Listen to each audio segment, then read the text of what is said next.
María Fernanda Ruiz López siempre fue una mujer de pasos silenciosos y mirada baja. La vida la había moldeado así, como si cada uno de sus movimientos tuviera que ser calculado, como si ocupar espacio fuera un error. Nacida y criada en Puebla, una ciudad colonial llena de historias de lucha y resistencia, María nunca se sintió completamente en casa. Aunque tenía una buena educación y era profesora de educación primaria, su vida personal estaba lejos de ser tranquila. Casada con Luis Alberto Medina Torres, un hombre alto, robusto, con una mirada siempre cargada de tensión, parecía más una sombra a su lado que una esposa. Su rutina estaba marcada por sonrisas forzadas y palabras que no salían de su boca sin ser minuciosamente elegidas, como si todo movimiento fuera sujeto a juicio. Luis Alberto, por su parte, parecía cargar con una rabia que desbordaba a cada paso.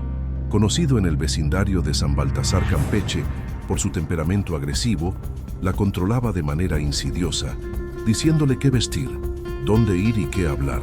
No necesitaba alzar la voz para intimidarla. Su mirada ya hacía eso de manera eficiente. Cuando no estaba en casa, ella podía respirar un poco más tranquila, pero tan pronto como él entraba por la puerta, la tensión se instalaba. La vida de María era una constante batalla interna entre la necesidad de ser sumisa y el deseo de liberarse, aunque no sabía cómo. Estaba tan sumida en su dolor y miedo que apenas podía ver una salida. Esa mañana de sábado, Puebla despertaba bajo un cielo azul perfecto, con el aroma dulce de las jacarandas llenando el aire.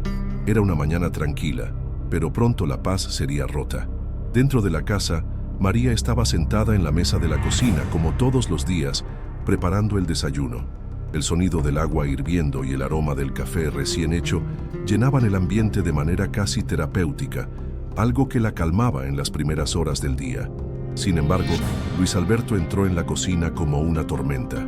Su postura ya indicaba que algo estaba mal. Sus ojos estaban chisporroteando, una rabia reprimida que solo él sabía contener por tanto tiempo. ¿Crees que puedes engañarme, María? La voz de Luis cortó el aire como una cuchilla afilada.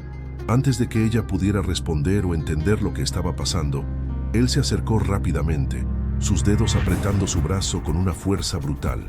El dolor la hizo contorsionarse, pero antes de que pudiera gritar o defenderse, él la empujó fuera de la casa. Lo que siguió fue una humillación pública.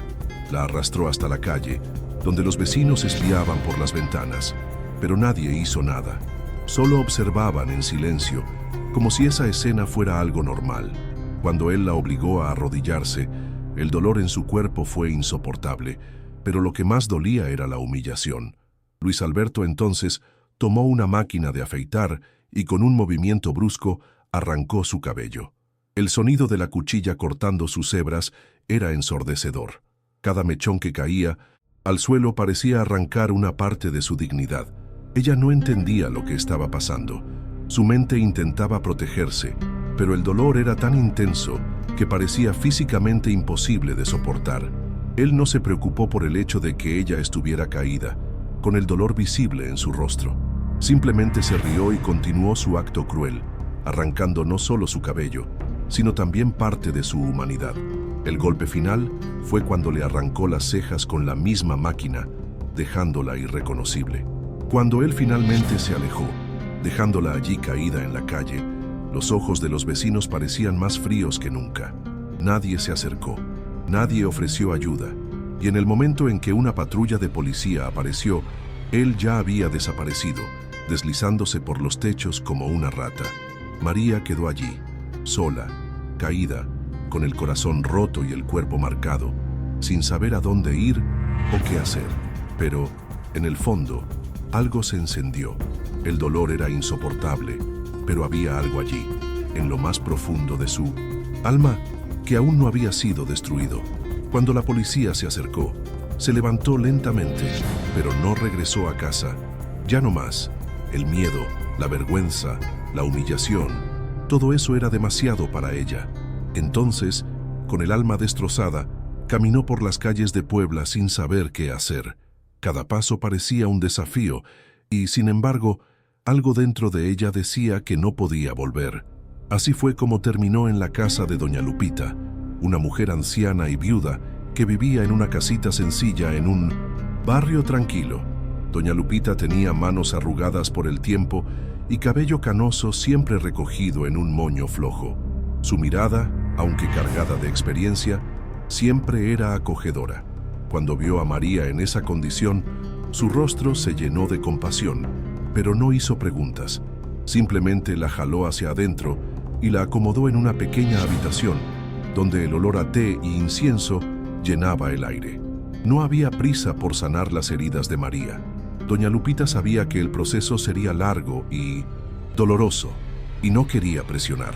Solo ofreció comida caliente y compañía silenciosa. Los primeros días, María no podía hablar. Las palabras simplemente no salían. Cada pedazo de su dolor parecía condensarse en lágrimas que no dejaban de caer. Se acurrucaba en la esquina de la habitación, abrazando sus propias piernas, tratando de encontrar algo de consuelo en la oscuridad que se había formado a su alrededor. Pero doña Lupita estaba allí. No hacía preguntas, pero sus manos, siempre gentiles, ofrecían la paz que María no sabía que necesitaba. El tiempo pasó, y la mujer comenzó a reconstruirse lentamente, como un jardín que renace después de una tormenta. Fue doña Lupita quien sugirió que María retomara un antiguo sueño. «Siempre quisiste ser psicóloga, ¿no?», le preguntó con una suave sonrisa, mientras preparaba una taza de té de manzanilla. María miró a la mujer, y fue como si una luz se encendiera dentro de ella. Había olvidado ese sueño, olvidado quién era realmente, además de ser la esposa sumisa y la víctima. Era hora de encontrar algo para ella misma, algo que pudiera darle sentido a su dolor. Así que María se inscribió en un curso preparatorio en la Universidad Autónoma de Puebla. Al principio, todo parecía un desafío insuperable. No estaba acostumbrada a estar en ambientes tan diferentes, rodeada de jóvenes estudiantes que parecían tener todas las respuestas para la vida. Ella, por otro lado, estaba llena de inseguridades sobre su apariencia, sobre lo que la gente pensaría de ella, sobre su pasado que aún no podía borrar. Pero había algo dentro de ella que no la dejaba rendirse. Al mismo tiempo, encontró trabajo en una pequeña librería de don Ernesto, un hombre mayor con gafas gruesas y voz grave. El aroma del papel envejecido y la sensación acogedora de la librería se convirtieron en su refugio. Cada día que pasaba allí, organizando libros y ayudando a los clientes, se sentía un poco más conectada con el mundo. Era como si la librería la estuviera ayudando a reescribir su propia historia. Estaba reconstruyéndose poco a poco, y a pesar de las dificultades, María comenzaba a sentir que podía tener un futuro diferente. Y fue durante ese periodo cuando llegó una carta. Luis Alberto estaba preso. La policía finalmente había encontrado suficientes pruebas para ponerlo tras las rejas. La sentencia estaba a punto de ser dada. Durante semanas, María se sintió tomada por el miedo nuevamente, pero también sintió algo nuevo, un pequeño, pero firme, hilo de coraje. Decidió que no se escondería más. Iría al tribunal y finalmente confrontaría al hombre que la había destruido durante tanto tiempo. En el tribunal, el enfrentamiento fue más difícil de lo que ella había imaginado. Cuando Luis Alberto entró, sintió una oleada de pánico, pero se concentró. Lo miró a los ojos, sin apartar la mirada, y relató lo que él le había hecho. Cada palabra que decía parecía pesada, como si estuviera desenterrando una parte de sí misma, pero no se detuvo. Contó su historia con firmeza, sin dejar que el miedo la paralizara. Cuando la sentencia fue dada, 7 años de prisión para Luis Alberto, María sintió algo que nunca había experimentado antes: libertad. Pero el camino de superación de María estaba lejos de terminar. Después del juicio, la vida continuó, pero siempre con las cicatrices del pasado. Doña Lupita, la mujer que se había convertido en una verdadera madre para ella, acabó falleciendo, dejándola con un legado de amor y una carta que decía: «Usa esto para seguir tu sueño». La pérdida fue devastadora, pero al mismo tiempo, lo que doña Lupita había dicho se convirtió en un mantra para María: seguir su sueño. Con el apoyo de su antigua mentora, María dejó Puebla y se mudó a la Ciudad de México. Allí se dedicó a sus estudios, enfrentando las dificultades de una nueva vida y muchas veces trabajos difíciles para pagar las cuentas. Trabajaba en cafeterías, librerías y otros pequeños empleos, pero su enfoque nunca cambió. Sabía que estaba recorriendo el camino para convertirse en la psicóloga que siempre quiso ser. Años después, María fue invitada a un curso de especialización en trauma infantil en Barcelona. El viaje fue un hito en su vida, porque además de la experiencia académica, descubrió un nuevo mundo, donde sus habilidades y vivencias eran valoradas. Al regresar a México, se involucró en un proyecto internacional de terapia infantil en Guadalajara, donde conoció a David Ramírez, un terapeuta experimentado. Juntos comenzaron a ayudar a niños de la calle, y fue con él que María sintió por primera vez que podría permitirse amar nuevamente. La historia de María Fernanda es de dolor, pero también de renacimiento.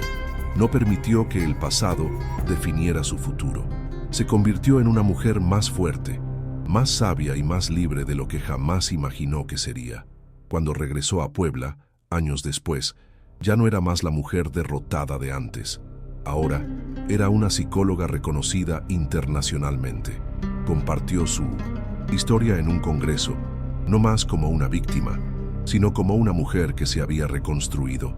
Cuando terminó su conferencia, el auditorio aplaudió de pie y, afuera, David la esperaba, con una suave sonrisa y una taza de café en las manos, como siempre. María respiró profundamente y por primera vez en mucho tiempo se sintió en paz. Estaba libre, verdaderamente libre.